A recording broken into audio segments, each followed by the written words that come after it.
Halo semuanya. Halo. Halo. Hai. Halo. Gimana kondisi sinyalnya? Baik semua? Masih bisa Bagus. mengikuti kegiatan ini? Alhamdulillah sangat baik, Pak. Alhamdulillah bisa. Oke, baiklah kalau misalkan sinyalnya bagus, saya awali. Assalamualaikum warahmatullahi wabarakatuh. Waalaikumsalam Waalaikumsalam warahmatullahi warahmatullahi wabarakatuh. wabarakatuh. Selamat sore semuanya. Sore, Pak. Sore.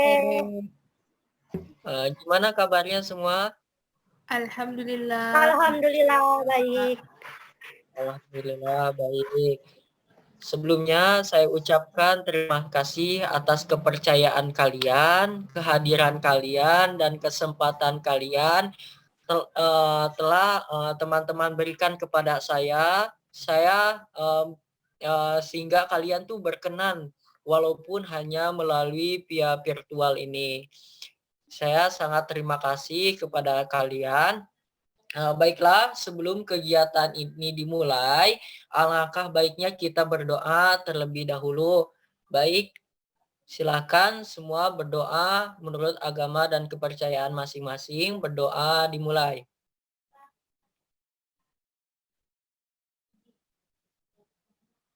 Berdoa selesai. Baik, sebelum saya memperkenalkan diri, perkenalkan nama saya Dede Fikri Haikal. Saya sendiri adalah S1 Bimbingan Konseling Islam. Dan dalam kesempatan ini, saya berperan sebagai pemimpin kelompok atau yang disebut dengan konselor, sekaligus yang akan mengatur jalannya kegiatan pada sore hari ini dalam proses konseling kelompok tertutup. Oke, saya menginformasikan kepada teman-teman bahwasanya dalam proses kegiatan konseling ini pada saat kegiatan konseling berlangsung, nah ini kita dilaksanakan selama 60 menit dalam 6 kali sesi pertemuan. Nah, kegiatan ini dilakukan secara virtual. Nah, nantinya boleh kalian tentukan apakah mau melalui Zoom ataupun Meet. Boleh kita diskusikan nantinya. Kemudian teman-teman agar tetap mematuhi protokol kesehatan. Nah, walaupun sekarang masanya masa pandemik ya di COVID-19 ini, kalian harus tetap walaupun keluar rumah nih harus tetap menjaga 3M, memakai masker, menjaga jarak dan lain sebagainya. Kemudian teman-teman dalam 6 sesi ini dalam kegiatan ini kita dilakukan 6 sesi pertemuan lamanya. Untuk itu, baiklah teman-teman, saya ingatkan kembali bahwasanya apapun yang terjadi pada saat kegiatan konseling berlangsung, hal apapun kalian tidak boleh menceritakan terhadap orang lain. Jadi, ketika kalian berada dalam sesi konseling ini, kalian tidak boleh menceritakan hal apa yang terjadi dalam proses konseling. Karena dalam kegiatan proses konseling ini mempunyai asas yang dimana asas kerahasiaan. Jadi kalian kegiatan yang dilakukan di sini itu sudah tidak akan terbuka gitu, tidak akan bocor kemana-mana. Jadi kegiatan ini mempunyai asas kerahasiaan, hanya boleh menceritakan dalam proses konseling tersebut, tidak boleh menceritakan di luar proses konseling. Nah, kemudian juga selain itu ada asas kesukarelaan dan asas keterbukaan. Nah, jadi kawan-kawan atau teman-teman, jadi boleh di sini itu sukarela gitu menyampaikan permasalahan kalian, terbuka tentang masalah kalian mengenai permasalahan yang terjadi dalam diri kalian tersebut. Nah, jadi proses konseling ini benar-benar dilakukan oleh teman-teman. Nah, kemudian di dalam proses konseling kelompok ini, nah kita mempunyai aturan. Nah, di mana aturan-aturan ini kita sepakati bersama. Nah, boleh kita juga sepakati untuk men-silent HP. Nah, mungkin ada nada deringnya yang hidup nanti terganggu dalam proses kegiatan ini, boleh teman-teman matikan. Nah, apakah kalian teman-teman bersedia? Baik, Pak. Bersedia.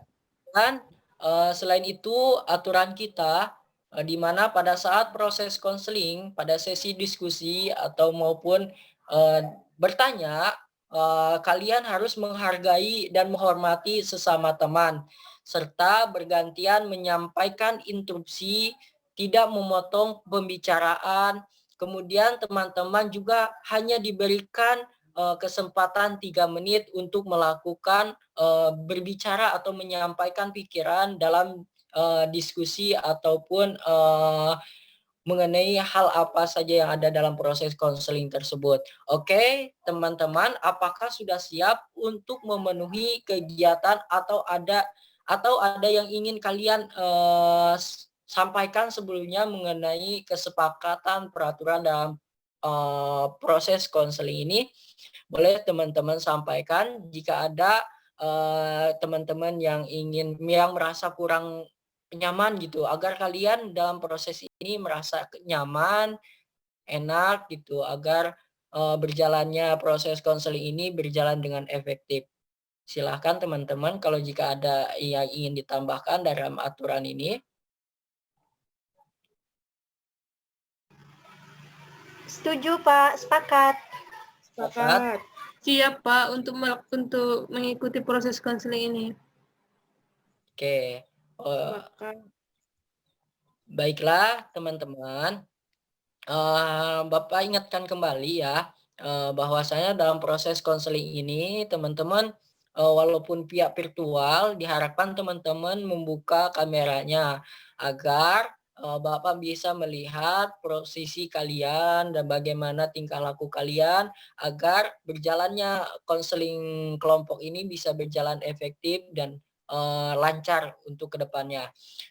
Baiklah teman-teman, hari ini adalah hari di mana sesi pertama kita melakukan kegiatan konseling kelompok, yang di mana teman-teman menceritakan permasalahan kalian yang sudah yang kita sepakati bahwa tema hari ini adalah undershipper.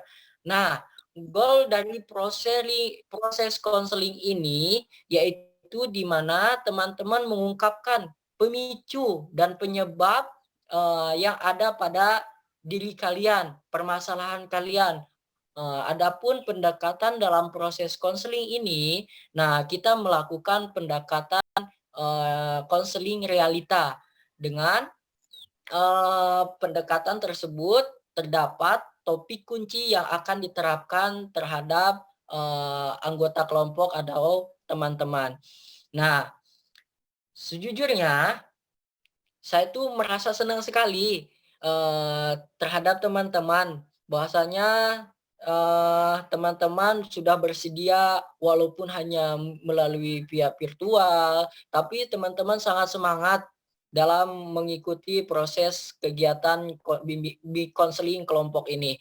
Nah, dalam kesediaan teman-teman untuk bertukar pengalaman, mengutarakan masalah mengenai tema undershipper yang dihadapi saat ini dan teman-teman rasakan, saya harap teman-teman tidak perlu ragu untuk menyampaikan pendapat teman-teman tersebut, karena di sini kita sama-sama belajar untuk berkembang, untuk saling berbagi pengalaman, perasaan, pikiran. Nah, ini juga kita tuh saling menghargai dalam proses kegiatan bimbingan konseling terhadap proses konseling ini, konseling kelompok ini. Mungkin misalkan di sini mungkin ada teman-teman nih, ada yang masih merasa bingung atau merasa saya tuh harus seperti apa. Nah, saya harap teman-teman tidak merasa sendiri untuk berusaha menemukan jalan gitu, menemukan jalan keluarnya dari masalah undershipper yang dihadapi. Nah, kita sama-sama untuk menghadapi bagaimana menyelesaikan permasalahan dalam diri kalian masing-masing. Oke, teman-teman, kita mulai mengeksplor untuk menyadari masalah teman-teman secara bergantian ya, secara bergantian. Dengan memperkenalkan terlebih dahulu, di sini teman-teman bisa menceritakan hal apa saja yang menjadi pemicu undershipper kalian dan penyebab undershipper tersebut. Nah, pertanyaan nanti saya meminta teman-teman untuk mengeksplor apa saja sih permasalahan dalam diri kalian tentang tema tersebut. Yang pertama saya ingin bertanya nih mengenai nama kalian, terus alamat kalian, kemudian pemicu atau penyebab undershipper kalian. Oke, semuanya paham semua? Paham, Pak. Baiklah, kita mulai kegiatan proses konseling ini. Kalian silahkan untuk mengekspor permasalahan yang menganiaya undershipper kalian. Boleh saya persilahkan kepada teman-teman yang siap terlebih dahulu, boleh? Saya dulu, Pak. Boleh, dari Saudari Mila, silahkan. Baiklah, Assalamualaikum warahmatullahi wabarakatuh. Waalaikumsalam warahmatullahi wabarakatuh. Nama saya Mila Anjani, saya berasal dari Lampung. Jadi pemicu undershipper di dalam diri saya itu karena lingkungan dan karena perkataan. Kayak ada beberapa orang yang mengeluarkan kalimat-kalimat down gitu kan. Kayak misalnya ngapain sih belajar, orang libur, ngapain sih sekolah, ngapain sih kuliah, ngapain sih, kayak gitu kan. Ada beberapa orang yang menyatakan perkataan seperti itu. Jadi membuat saya, oh ya udah, orang lingkungan saya aja nggak ngedukung kok. Padahal saya tahu di situ saya mempunyai potensi, tetapi lingkungan saya tidak mendukung saya untuk berkembang. Seperti itu pemicu undershipper di diri saya. Jadi efeknya terhadap diri saya adalah saya mengerjakan tugas semau saya mengerjakan tugas apa adanya, tidak ada kayak seperti melebihkan, kayak misalnya, oh tugas saya seperti ini, kayaknya harus membuat tugas lebih bagus lagi nih. Contoh seperti esai, harus membuat esai yang lebih bagus ataupun dengan adat-adat yang mudah dijangkau. Seperti itu. Tidak ada keinginan seperti itu karena lingkungan tidak mendukung. Mungkin itu saja yang dapat saya sampaikan, kurang lebihnya saya mohon maaf. Assalamualaikum warahmatullahi wabarakatuh. Waalaikumsalam warahmatullahi wabarakatuh. Silakan kepada teman-teman yang lainnya, boleh mengekspor permasalahannya. Silakan Saudari Siti, boleh?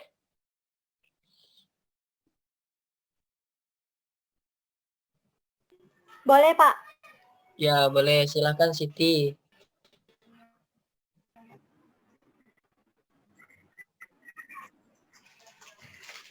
Iya, baik Pak. Dari Ya. Pontianak. Dalam masalah undershipper saya ini, pemicu yang pertama itu kalau masalah keterampilan skill belajar, dari segi saya sendiri ya, saya masih kurang mampu dalam belajar. Contohnya dalam belajar itu karena dipicu oleh kayak sosial media. Karena kalau penggunaan sosial media sekarang tuh kan kayak asik gitu kan. Jadi biasa saya tuh menggunakan sosial media itu untuk have fun kan. Jadi belajar saya tuh kurang karena saya tuh kayak lebih asik tuh nonton gitu kan daripada belajar. Terus kalau masalah akademik saya juga nilainya juga pas-pasan ya, cukup.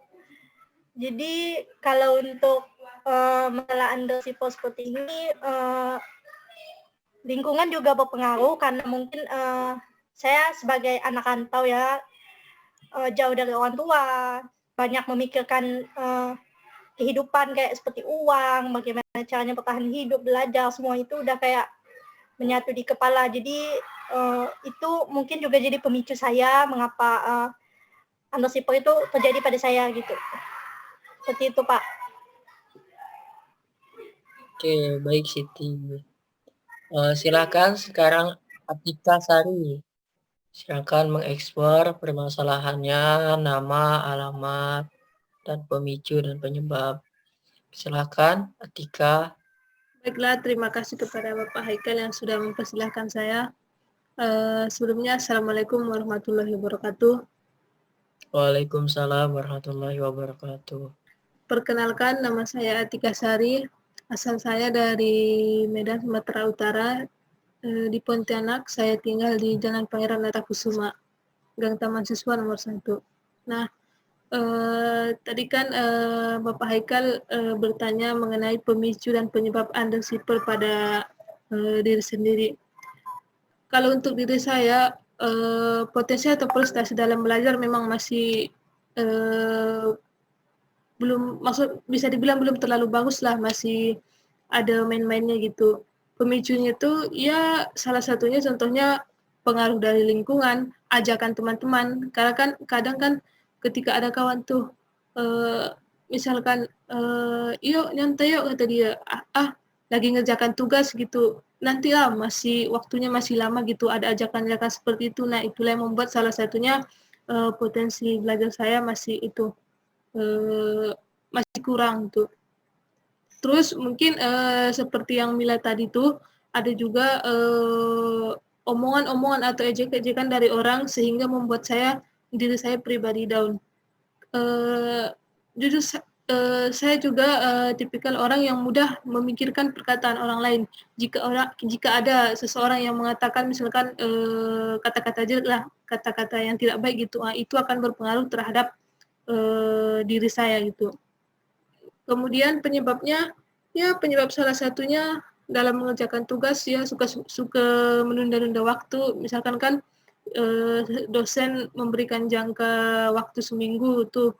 Nah, terus dalam seminggu itu saya tidak mengerjakan, tetapi sehari sebelum tugas itu dikumpulkan, disitulah saya baru mengerjakannya. Suka menunda-nundanya.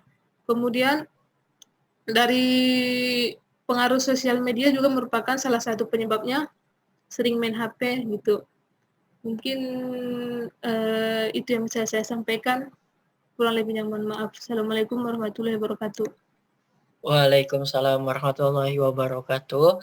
Baik, terima kasih teman-teman semuanya. Karena ini sudah memasuki akhir sesi pertemuan kita di sesi pertama ini, saya meminta nih teman-teman untuk melakukan pengaturan napas dalam diri kalian agar kalian tuh merasa rileks, merasa santai, merasa nyaman. Nah, kalian boleh melakukan pengaturan napas dengan menarik napas dari hidung seperti ini. Kemudian teman-teman lakukan dari mulut, dikeluarkan dari mulut. Dan itu dilakukan sebanyak 3 kali agar teman-teman itu merasakan rileks, nyaman. Silakan teman-teman melakukannya. Saya dimulai dari hitungan ketiga ya. 1, 2, 3.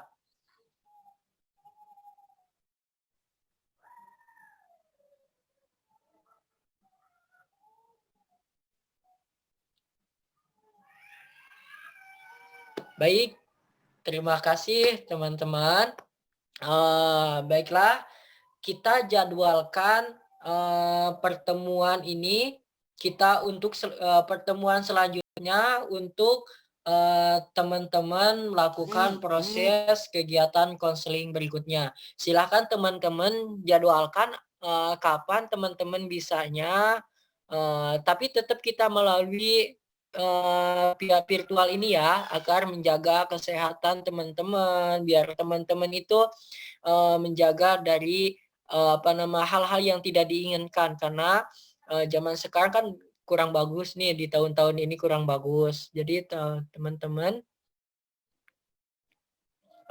teman-teman boleh menjadwalkan kapan teman-teman bisa. Silakan kapan teman-teman bisa.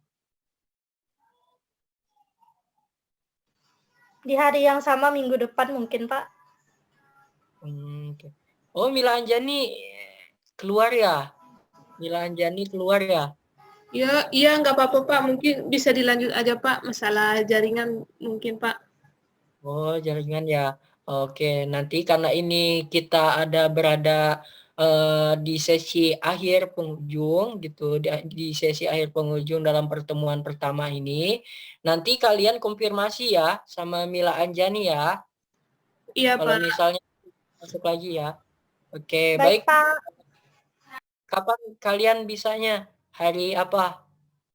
Hari Senin mungkin? Boleh Pak, Senin mungkin. Boleh Pak, Senin. Boleh, Pak. Boleh. Jamnya jam berapa? Silakan ditentukan. Apa sama lagi sore seperti ini jam 5? Siang kali Pak, jam 1 Oh, boleh Pak. jam 1. Nggak Iya, ngantuk kalian? enggak lah Pak. Tidak, Pak. Baiklah, kita lakukan sesi kedua untuk melakukan sesi selanjutnya yaitu hari Senin jam berapa tadi? Jam 1 siang ya, jam Iya 13.00. Oke, kalau gitu saya akhiri dan saya mengucapkan terima kasih kepada teman-teman sudah berpartisipasi mengikuti kegiatan konseling kelompok ini. Saya harap teman-teman tetap semangat untuk mengikuti proses konseling tersebut hingga akhir agar permasalahan yang teman-teman rasakan bisa diselesaikan agar kalian mampu berprestasi di bidang akademik ya. Mari kita tutup dengan membacakan hamdalah. Alhamdulillahirabbil alamin. Saya akhiri. Wassalamualaikum warahmatullahi wabarakatuh. Waalaikumsalam warahmatullahi wabarakatuh. Terima kasih Pak, sampai ketemu lagi. Terima kasih, Pak. Ya, sama-sama. Dadah.